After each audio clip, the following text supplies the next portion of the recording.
जटाटवीगलज्जल प्रवाह पावितत्सले गलेवलम्ब्य लम्बिताम्बुजङ्गतुङ्गमालिकां डमड्डमड्डमड्डमनिनादवड्डमर्वयं चकार चण्डताण्डवं तनोतु नः शिवा शिवं जटाकटाः सम्भ्रमा भ्रमान्यलिम्प निर्झरे विलोलवीचि वल्लरे विराजमानमूर्धनि धगद्धगद्धगज्ज्वलल्ललाटपट्टपावके किशोरचन्द्रशेखरे रतिः प्रतिक्षणं मम जटाटवीगलज्जल प्रवाह पावितत्सले गलेवलम्ब्य लम्बिताम्बुजङ्गतुङ्गमालिकाम्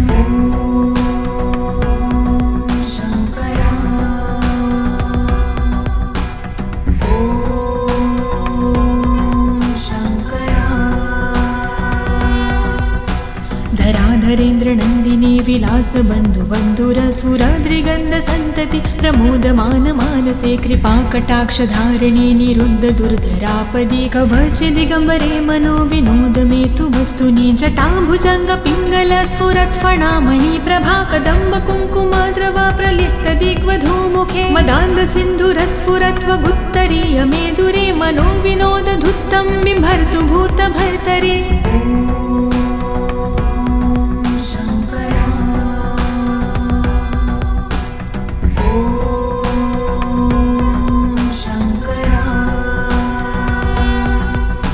सहस्रलोचन प्रभृत्य शेषलेख शेखर प्रसून धूलिधोरणि विधूसराङ्घ्रिपीठ भुजङ्गराजमालया निबद्ध जाटजूटकः श्रिये चिराय जायता चकोरबन्धुशेखर ललाट चत्वरज्वल धनञ्जय स्फुरिगभानिपीत पञ्चसायकं निमन्निलिम्बनायम सुधामयूखलेखया विराजमान शेखरं महाकपालि सम्पदे शिरोजलायमस्तु नः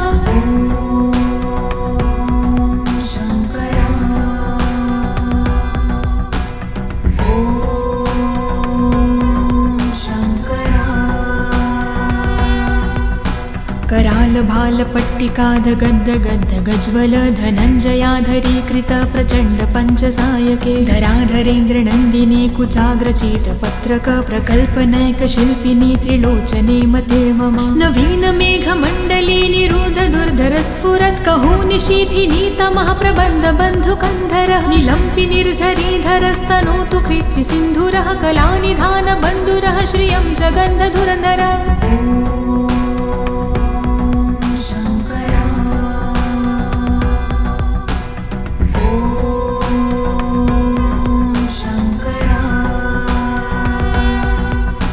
प्रफुल्लनीलपङ्कज प्रपञ्चकालिमच्छटा विडम्बिकण्ठकन्धरारुचि प्रबन्धकन्धरं स्मरच्छिदं पुरच्छिदं भवच्छिदं मखज्जिदं गजच्छिदान्धकच्छिदं तमन्तकच्छिदं भजे अगर्व सर्वमङ्गला कलाकदम्ब मञ्जिरी रसप्रवाह माधुरी वृजम्भणा मधुव्रतं स्मरान्तकं पुरातकं भावन्तकं मखातकं गजान्तकान्धकान्तकं तमन्तकान्तकं भजे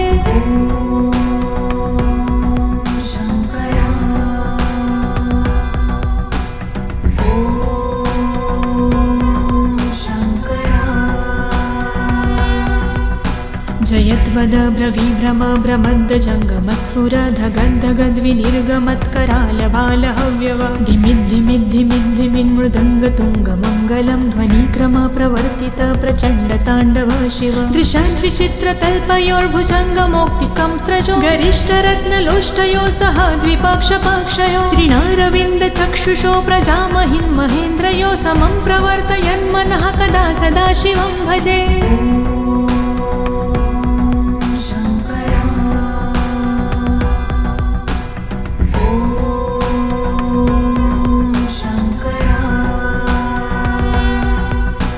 कदा निलिम्प निर्झरी निकुञ्जकोटरे वसन् विमुक्त दुर्मती सदा शिरः समञ्जली वहन् विमुक्तलोललोचनोललामभाललग्नकः शिवेति मन्त्रमुच्चरन् कदा सुखी भवाम्यहं निलिम्पनाथ नागरी कदम्बमौलमल्लिका निगुम्ब निर्भरक्षलं धूष्णिका मनोहरः तनोतु नो मनोमुदं विनोदिनी महानिशं परिश्रया परं पदं तदङ्गजद्विषाचयः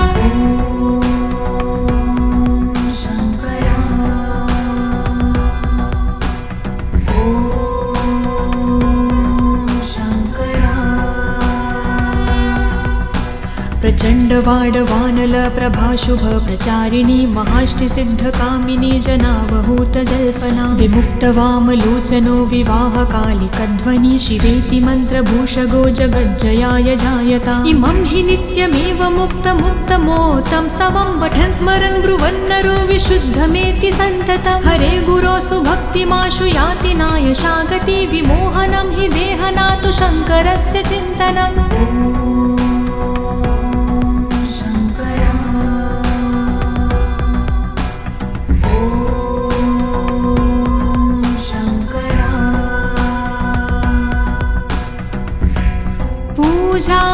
पूजावसान समये दशवक्कृतगीतं यः शम्भो पूजन्मिदं पठति प्रदोषे तस्य स्थिरा रथगजेन्द्र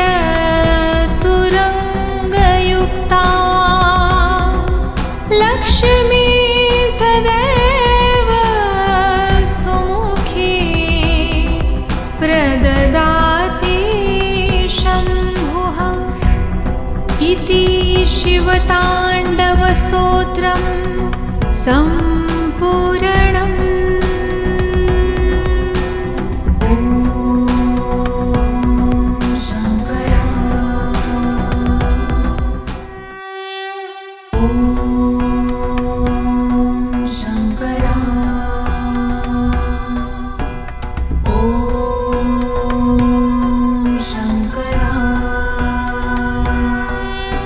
जटाटवीगलज्जल प्रवाहपावितत्सले गलेवलम्ब्यलम्बिताम्बुजङ्गतुङ्गमालिकां डमड्डमड्डमड्डमनिनादवड्डमर्वयं चकार चण्डताण्डवं तनोतु नः शिवा शिवं जटाकटाः सम्भ्रमा भ्रमान्यलिम्प निर्झरि विलोलवीचि वल्लरी विराजमानमूर्धनि धगद्धगद्धगज्ज्वलल्ललाटपट्टपावके किशोरचन्द्रशेखरे रतिः प्रतिक्षणं मम जटाटवीगलज्जल प्रवाहपावितत्सले गलेवलम्ब्यलम्बिताम्बुजङ्गतुङ्गमालिकाम्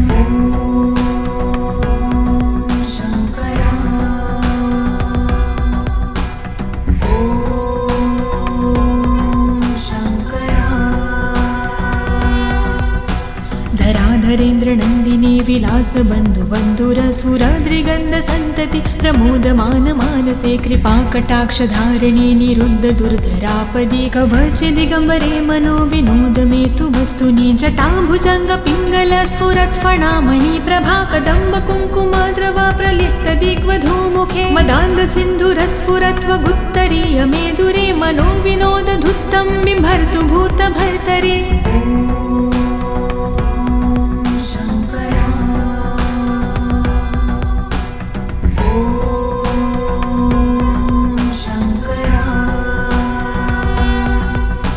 सहस्रलोचन प्रभृत्य शेषलेख शेखर प्रसून धूलिधोरणि विधूसराङ्घ्रिपीठभुजङ्गराजमालया निबद्धजाटजूटकः श्रिये चिराय जायता चकोरबन्धुशेखर ललाटचत्वरज्ज्वल धनञ्जय स्फुरिगभानिपीतपञ्चसायकं निमन्निलिम्पनायम सुधामयूखलेखया विराजमान शेखरं महाकपालिसम्पदे शिरोजलायमस्तु नः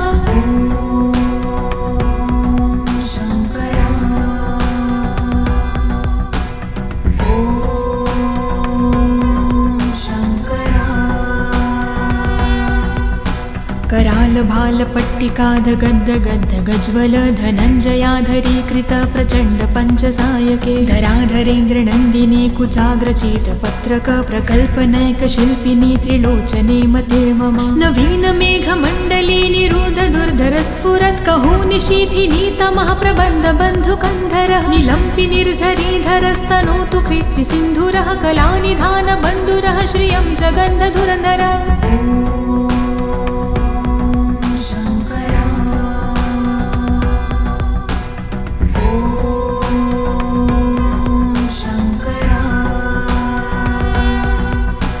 प्रफुल्लनीलपङ्कज प्रपञ्चकालिमच्छटा विडम्बिकण्ठकन्धरारुचि प्रबन्धकन्धरं स्मरच्छिदं पुरच्छिदं भवच्छिदं मखज्जिदं गजच्छिदान्दकच्छिदं तमन्तकच्छिदं भजे अगर्व सर्वमङ्गलाकलाकदम्ब मञ्जिरी रसप्रवाह माधुरी वृजम्भणा मधुव्रतं स्मरान्तकं पुरातकं भावन्तकं मखातकं गजान्तकान्धकान्तकं तमन्तकान्तकं भजे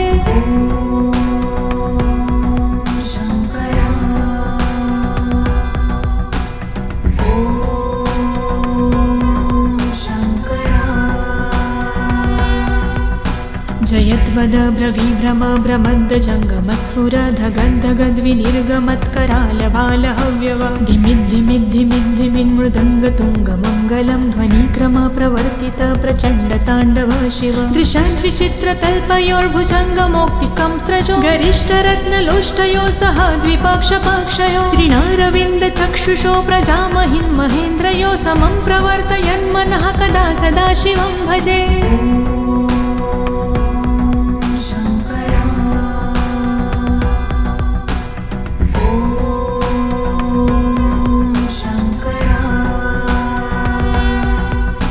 कदा निलिम्पनिर्झरी निकूजकोटरे वसन् विमुक्तदुर्मती सदा शिरसमञ्जली वहन् विमुक्तलोललोचनो ललामभाललग्नकः शिवेति मन्त्रमुच्चरन् कदा सुखी भवाम्यहं निलिम्पनाथ नागरी कदम्बमौलमल्लिका निगुम्बनिर्भरक्षलं धूष्णिका मनोहरः तनोतु नो मनोमुदं विनोदिनी महानिशं परिश्रया परं पदं तदङ्गजद्विषाचयः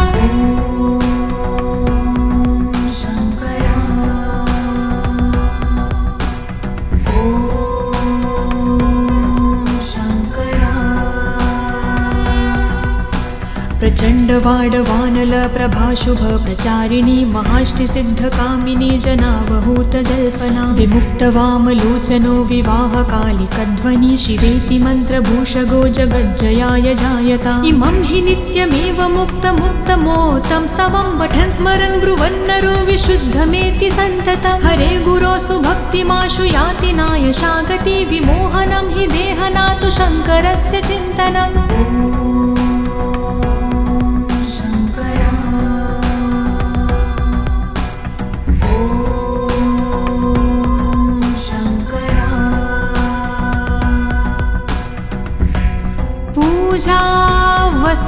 पूजावसानसमये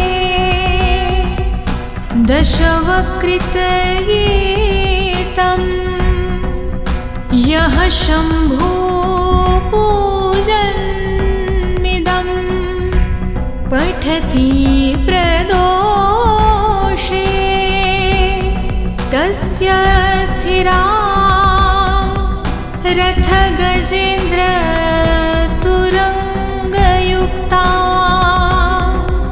लक्ष्मी